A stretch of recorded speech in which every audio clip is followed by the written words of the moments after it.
এর পরের অংশে যদি আসেন তাহলে সেটি আপনি শেরে বাংলা একে ফজলুল হকের নাম আসবে, হোসেন শহীদ সোহরাওয়ার্দীর নাম আসবে, তারপরে হচ্ছে মাওলানা ভাসানীর নাম আসবে। এটি ছিল পাকিস্তান তৈরির আন্দোলন। শেরে বাংলা একে ফজলুল হক শুরুতে কৃষক প্রজা পার্টি করতেন এবং উভয় বাংলার একমাত্র অখণ্ড বাংলার প্রথম প্রধানমন্ত্রী ছিলেন এবং তিনি প্রথম জমিদারি প্রথা বিলুপ্ত করে আমাদের যে জমির এখন আমরা মালিকানা দাবি করছি এটি তিনি ফিরিয়ে দেন। জমিদারি প্রথা বিলুপ্ত করে আমাদের নামে যে মালিকানা আমরা জমির দাবি করতেছি সেটি তার একটা বড় অবদান আছে জমিদারি প্রথা বিলোপ করায় দুই বাংলার মানুষের জন্য।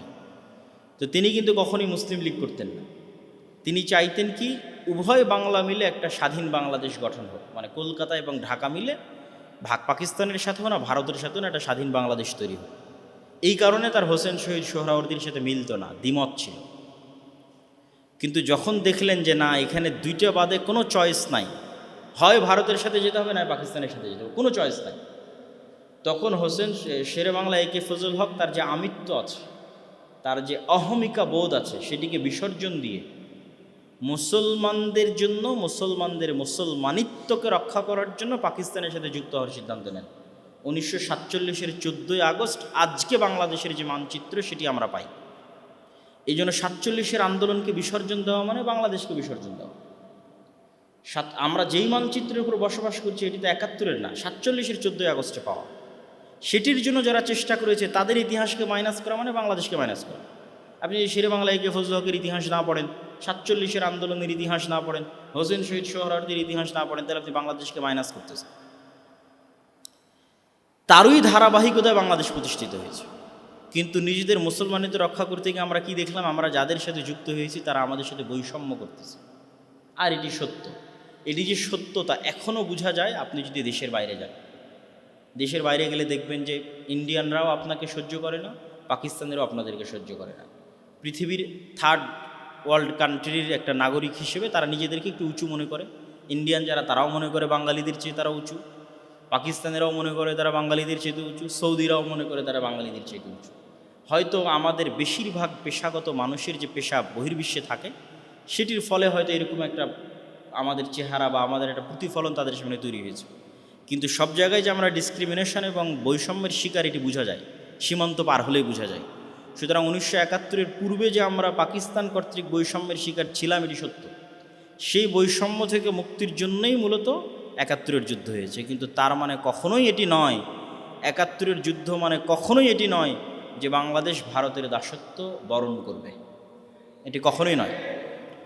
এবং এই কারণে তখন যে চুক্তিটা হয়েছিল ভারতের সাথে বাংলাদেশের, যেটিকে এক প্রকার গোপন চুক্তি বলা হয়, যে বাংলাদেশের কোনো সেনাবাহিনী থাকবে না ইত্যাদি অসংখ্য কিছু, সেই চুক্তিগুলোকে বাতিল করেই কিন্তু বাংলাদেশ আজ এই পর্যন্ত এসেছে এবং স্বাধীনভাবে দাঁড়িয়ে আছে। অতএব আমাদের বাংলাদেশের এই ইতিহাসকে ধারণ করতে হবে এবং বৈষম্য বিরোধী ছাত্র আন্দোলনকে আমি কোন দৃষ্টিকোণ থেকে দেখতাম তাই 3টে পোস্ট পড়ে আপনি স্পষ্ট হয়েছে যে প্রত্যেকটা জায়গায় আমি ইঙ্গিত করেছি যে আমাদের এই স্বাধীনতা তখনই পরিপূর্ণ স্বাধীনতায় লাভ করবে যখন আমরা স্বাধীন জাতি হিসেবে নিজের স্বাধীন মতো সিদ্ধান্ত নিতে পারব। তো এটি যদিও আমার আজকের আলোচ্য বিষয়বস্তু নয়, কিন্তু এত বিষয়গুলো কেন টানলাম? যেহেতু এই বৈষম্যবিরোধী ছাত্র আন্দোলনের সাথে বরেন্দ্র বিশ্ববিদ্যালয়ের একজন ছাত্রের মৃত্যুবরণের সম্পর্ক আছে। আল্লাহ সুবহানাহু ওয়া তাআলা তাকে শহীদ হিসেবে কবুল করুক, আল্লাহুম্মা আমিন। তো আমরা সকল বৈষম্যবিরোধী ছাত্র আন্দোলনে যারা মারা গেছে তাদের সকলের আত্মার মাগফিরাত কামনায় দোয়া করি, আল্লাহ সুবহানাহু ওয়া তাআলা তাদেরকে জান্নাতে উঁচু আসন দান করুক, আল্লাহুম্মা আমিন। এবং এই ইতিহাসকে এই দৃষ্টিকোণ থেকে ধারণ করতে হবে এবং বরেন্দ্র বিশ্ববিদ্যালয়ের ছাত্রদের প্রতিও আমার আহ্বান থাকবে, সারা বাংলাদেশের প্রতি আমার আহ্বান থাকবে, এই দৃষ্টিকোণ থেকে আপনারা ইতিহাসটিকে ধারণ করার চেষ্টা করবেন। এবার আমার সংক্ষিপ্ত যে আলোচনার যেটি বিষয়বস্তু দেওয়া আছে, যে রাসূলুল্লাহ সাল্লাল্লাহু আলাইহি ওয়াসাল্লামের জীবনী থেকে নীতি এবং নৈতিকতা বা চারিত্রিক যে শিক্ষা, আমাদের মুসলমানদের সামগ্রিকভাবে অধঃপতনের যে বড় বড় কারণগুলো আছে তার যদি আপনি 2টা বা 3টা কারণ তুলে ধরেন, তাহলে 1 নাম্বার কারণ আসবে আমাদের নিজের দিনের প্রতি আমাদের কনফিডেন্স নাই। আমি একটু ব্যাখ্যা করে বলব। 2 নাম্বার কারণ আসবে এই যে চারিত্রিক যে পয়েন্ট আজকে দেওয়া হয়েছে, যে আমাদের চারিত্রিক অধঃপতন, সেটি কিভাবে সেটিও তুলে ধরব।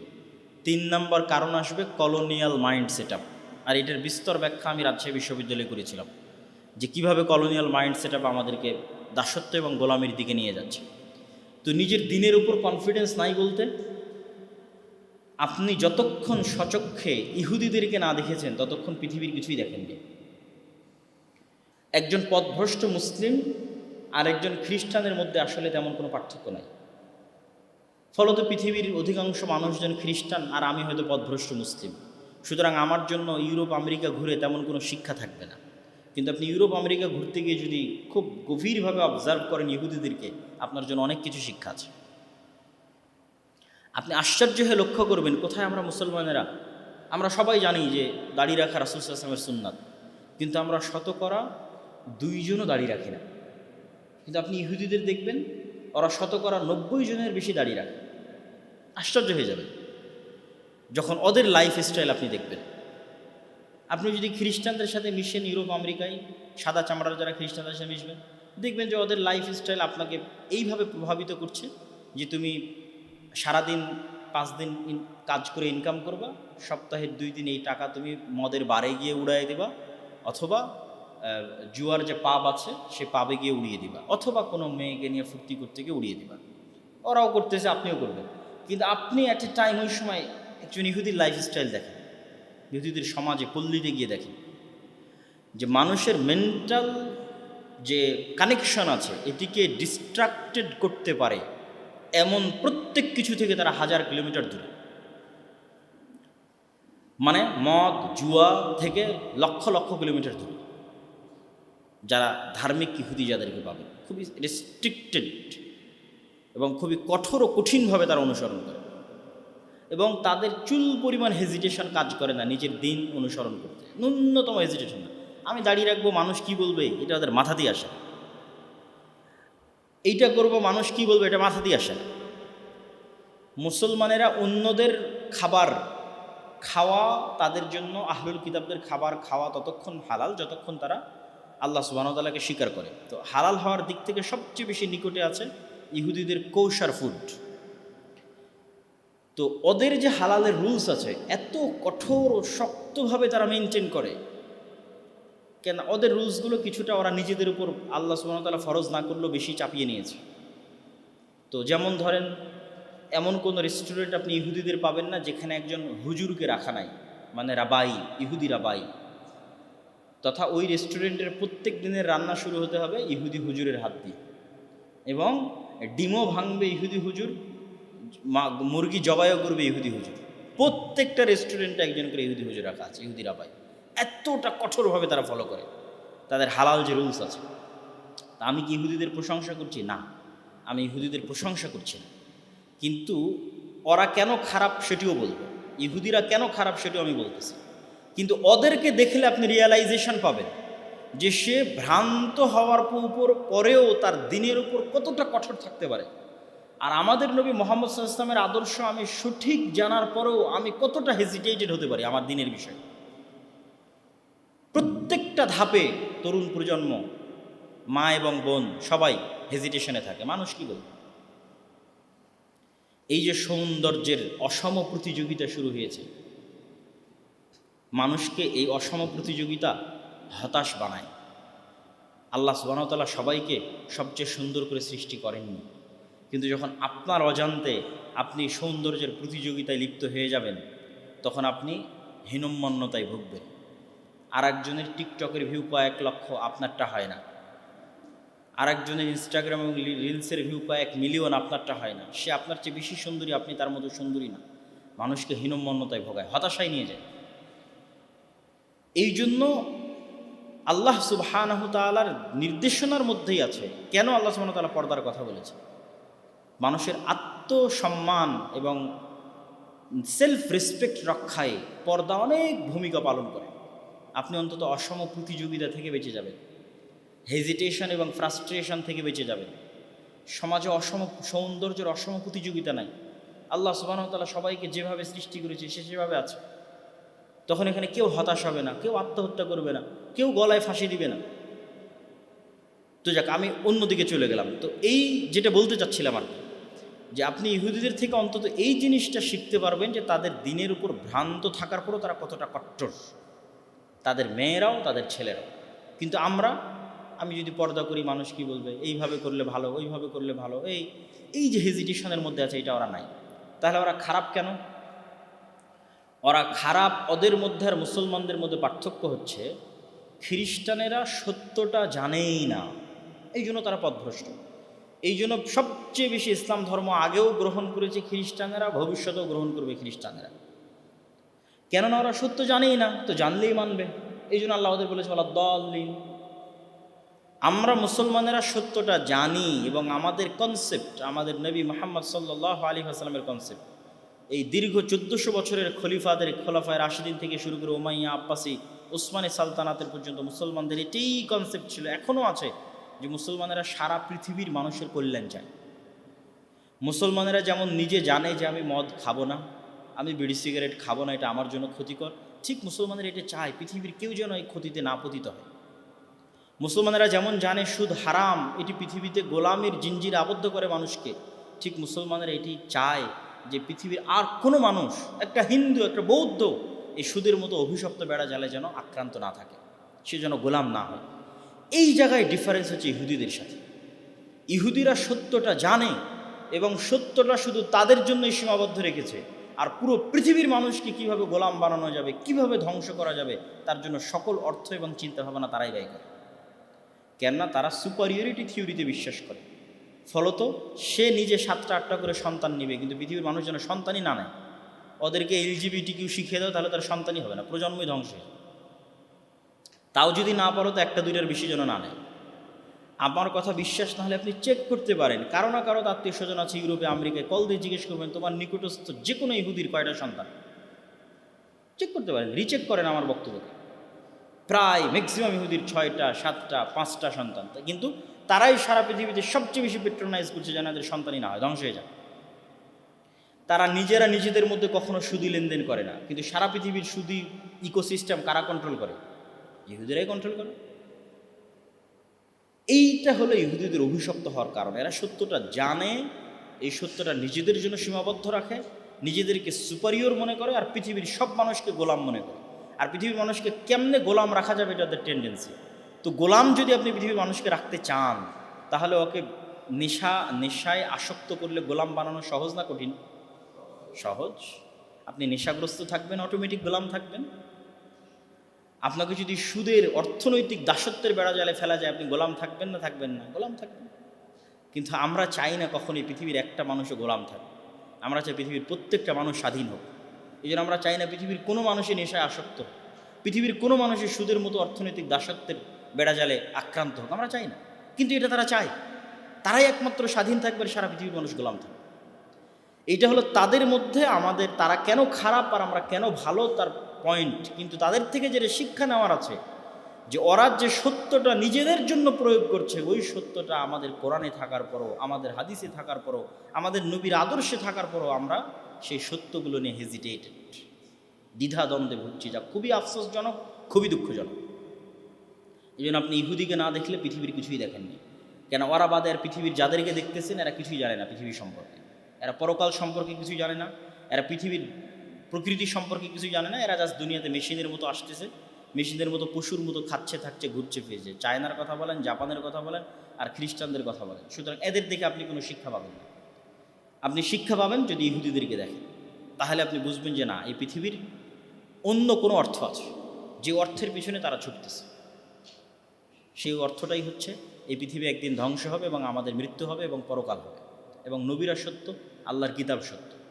2 নম্বর যে পয়েন্ট, যেটি আমাদের গোলামি বা মুসলিম উম্মার অধঃপতনের জন্য কারণ, যেটা আমাদের আজকের বক্তব্যের সাথে সম্পৃক্ত, সেটি হচ্ছে আমাদের এবং চারিত্রিক অধঃপতন বললেই সবাই 1 নম্বরে রাখতে চায় অবৈধ সম্পর্ক, 1 নম্বরে রাখতে চায় মদ জুয়া, আর আমি 1 নম্বরে রাখতে চাই, এবং আমি মনে করি এটার পক্ষে কোরআন এবং হাদিস থেকে অসংখ্য দলিল আদিল্লাহ আমি পেশ করতে পারবো, এবং আমি মনে করি আমার এই বুঝটা সঠিক।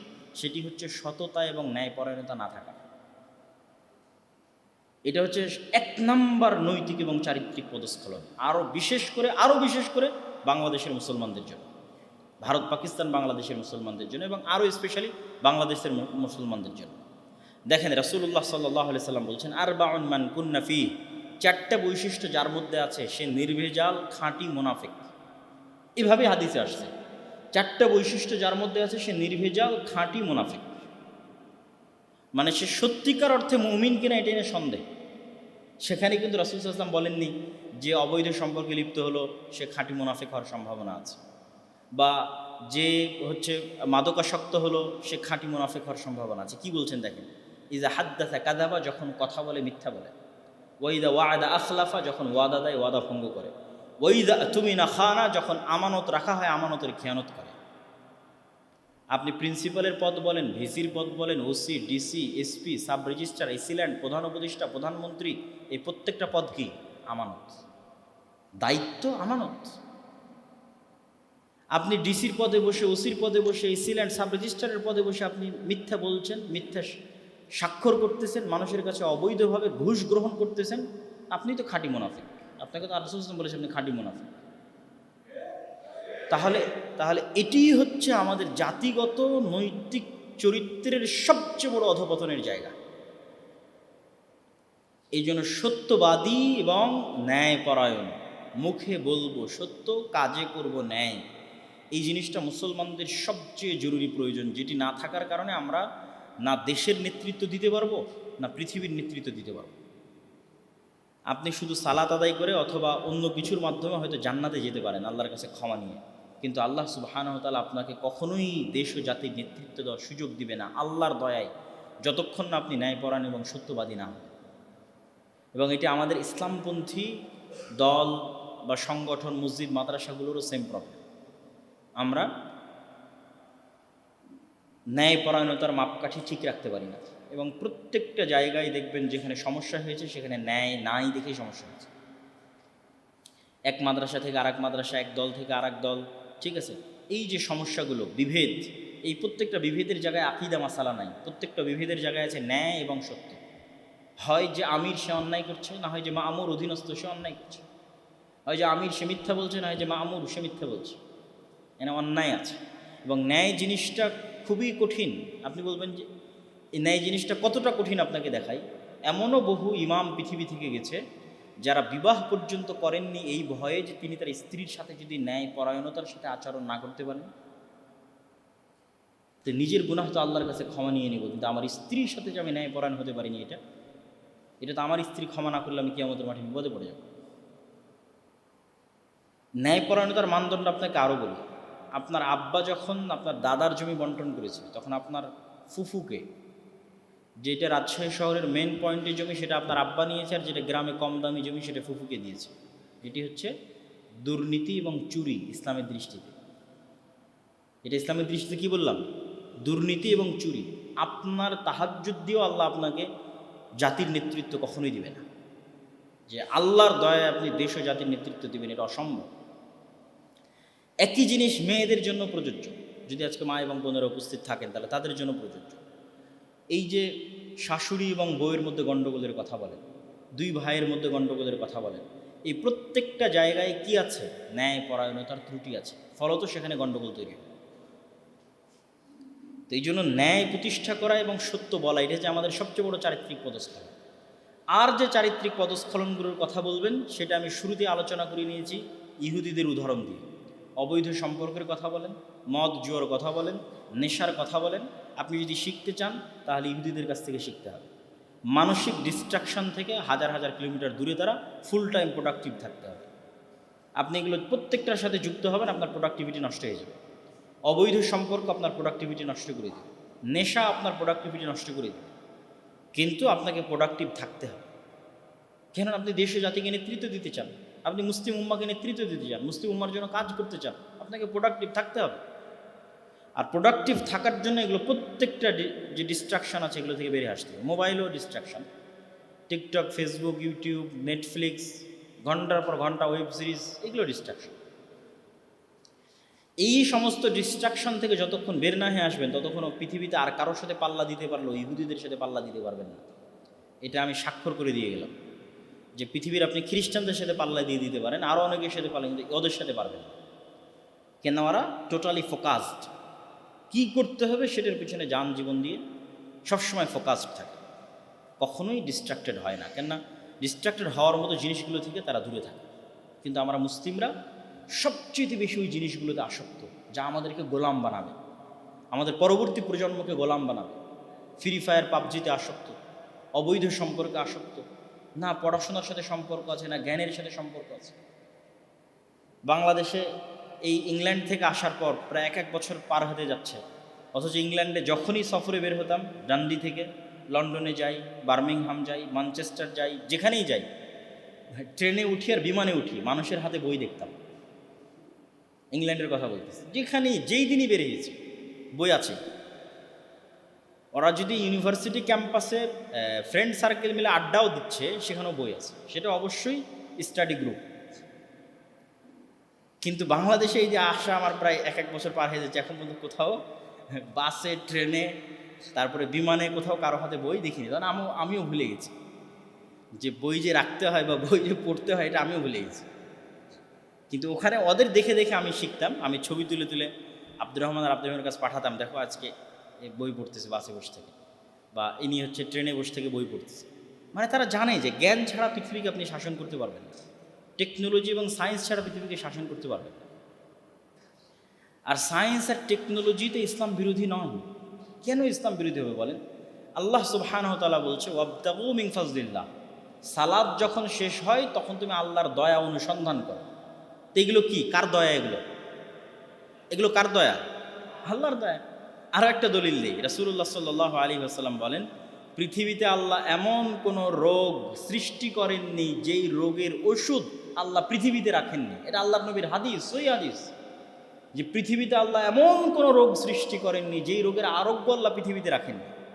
তাহলে আরোগ্য বের করতে পারা মানে আল্লাহর দয়াকে বের করতে পারা, আর আরোগ্য বের করতে না পারা মানে আল্লাহর দয়াকে বের না করতে পারা। তা আপনি মোবাইলের কথা বলেন, এই fan, light, electricity, science, technology, এগুলো সব আগে থেকেই পৃথিবীতে ছিল। এগুলো আল্লাহর দয়া, মানুষ বের করতে পারেনি, সময় লেগেছে। এগুলো আগে থেকে পৃথিবীতে ছিল। যদি এগুলো পৃথিবীতে আগে থেকে না থাকতো, আমরা কোনোদিন এগুলো বের করতে পারতাম না। এরকম আরও অসংখ্য সায়েন্স অ্যান্ড টেকনোলজি পৃথিবীতে আছে, এগুলো আল্লাহর দয়া, বের করতে হবে। এবং যে আল্লাহর এই দয়াগুলো অনুসন্ধান করবে, অবশ্যই তার প্রতিটা সেকেন্ড নেকিতে পরিণত হবে। বরেন্দ্র ইউনিভার্সিটির ল্যাবে কাটানো আপনার প্রত্যেকটা সেকেন্ড নেকিতে পরিণত হবে। আপনি সায়েন্স, টেকনোলজি, ইঞ্জিনিয়ারিং পড়ছেন, এগুলো সব নেকিতে পরিণত হবে। শুধু আপনার নিয়ত ঠিক রাখতে হবে যে আমি মানুষের উপকার করার জন্য, আমার জাতিকে উপকার করার জন্য, মুসলিম উম্মার উপকার করার জন্য আমি এই জ্ঞান অর্জন করতেছি। এই জন্য আমাদের সব অলসতা বাদ দিয়ে প্রোডাক্টিভ হয়ে কীভাবে আমরা জ্ঞানে, সায়েন্সে, টেকনোলজিতে সামনের দিকে এগিয়ে যাবো, সেটি চেষ্টা করা উচিত। লাস্ট টপিক যেটা বলে আজকের বক্তব্য শেষ করব, সেটা হচ্ছে কলোনিয়াল মাইন্ড সেট আপ। ওই যে বললাম 190 বছর আমরা গোলাম ছিলাম। আমরা এত মিথ্যা কেন বলি? আমাদের মধ্যে এত দুর্নীতি কেন? আমাদের মধ্যে এত অসততা কেন? ওই 190 বছরের গোলামির কারণে আমাদের রক্তের মধ্যে মিথ্যা এবং অসততা প্রবেশ করেছে। ওই 190 বছরের গোলামির ধকল আপনি কাটিয়ে উঠতে অনেক সময় লাগবে। কেবল তো মাত্র 70 বছর হচ্ছে, তথা আমরা 1947 থেকে যদি ধরি, তাহলে 70-75 বছর হচ্ছে। আরও 25-30 বছর হলে 1 সেঞ্চুরি পূর্ণ হবে। তো কাটিয়ে যে একদম উঠা যাচ্ছে না তা না, অবশ্যই ধীরে ধীরে কাটিয়ে উঠবে, কিন্তু একটা দীর্ঘ সময়ের দাসত্ব আমাদের